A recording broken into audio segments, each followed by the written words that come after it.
Assalamu alaikum. Here another beautiful day in Lahore. Today is 15th of September 2025. So, uh, just on Saturday I made a detailed video uh, where I mentioned the works of Paul Collier, who wrote in Project Syndicate about new economics that for the poor communities across the localities of developing countries. Uh, Finance needs to be arranged in a more creative way, and definitely it has to be, with coordination of both the government and the private sector, the businesses. But in fact, I want to say a little bit more about Paul Collier.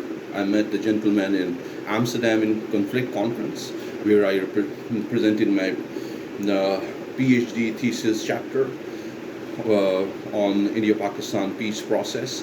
Paul Collier is actually he introduced this work on conflict studies, whereby he utilized bilateral trade shares data and utilized conflict variables to suggest that trade leads to peace.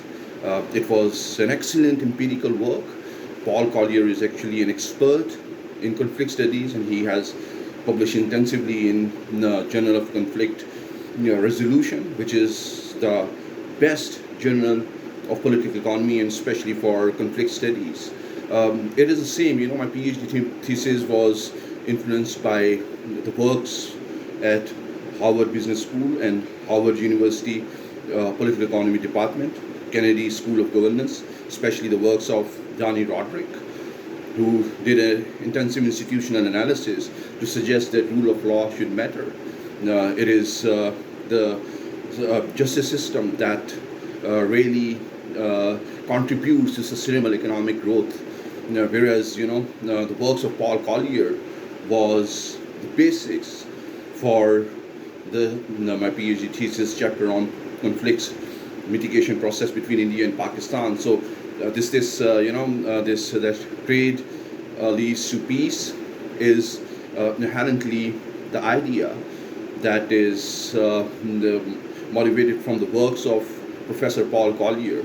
And there's where in my PhD thesis chapter, what I did was I took bilateral trade shares between India and Pakistan, and especially the measure of globalization, whereby Pakistan's total trade share with the rest of the world and India's total trade share with the rest of the world, and utilized many proxies.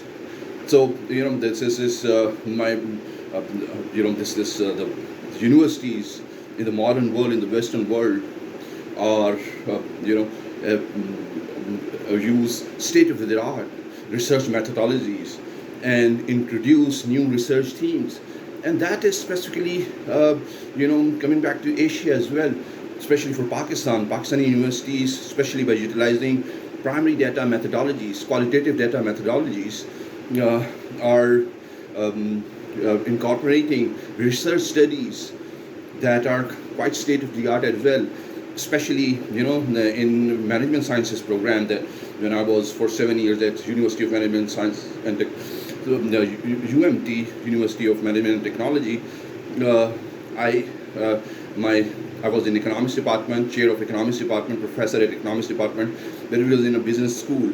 So I learned a lot through business school faculty that why qualitative data is so important to then carry out latest and state-of-the-art research,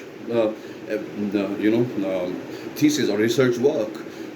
Students at the business school are writing great theses, and that's why many of the faculty members and many of them are PhD students could present their papers, and their papers are accepted in Academy of Management Sciences, which is the best business science conference.